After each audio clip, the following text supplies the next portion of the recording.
जी हाँ दोस्तों, आप लोगों के बीच में आने वाला है पावर स्टार पवन सिंह का और क्वीन शालिनी का एकदम लाजवाब सॉन्ग। आपका स्वागत है बाबा खबरी पर और ऐसे भोजपुरी अपडेट जानने के लिए हमारे चैनल को लाइक शेयर सब्सक्राइब जरूर कर लीजिएगा।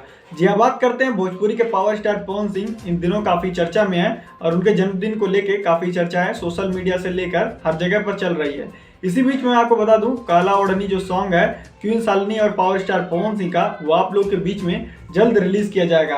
हालांकि इस गाने की जो शूटिंग है वो कंप्लीट हो चुकी है फिलहाल इधर 2-3 दिन के अंदर। और पावर स्टार पवन सिंह और क्वीन शालिनी इस वीडियो सॉन्ग में काफी हॉट लुक में नजर आ रहे हैं और कुछ एक्शन भी आपको इस गाने में देखने को मिलेगा। और जल्द ही आप लोगों के बीच में ये गाना रिलीज किया जाएगा। हालांकि इस गाने का अभी डेट रिलीजिंग टाइम नहीं पता है, लेकिन जल्द आप लोगों को इस गाने के बारे में इंफॉर्मेशन जल्दी पता चल जाएगी।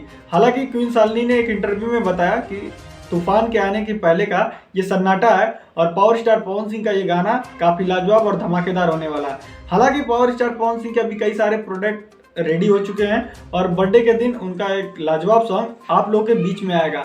यानी कि हो सकता है 2025 में बर्थडे के बाद ये वाला सॉन्ग आए और देखते हैं पावर स्टार पवन सिंह अपने बर्थडे में क्या स्पेशल सॉन्ग लेके आते हैं। तो चलिए फिलहाल के लिए बस इतना ही, मिलते हैं आपसे नेक्स्ट वीडियो में। हमारी वीडियो पसंद आई हो तो लाइक शेयर सब्सक्राइब जरूर करिएगा।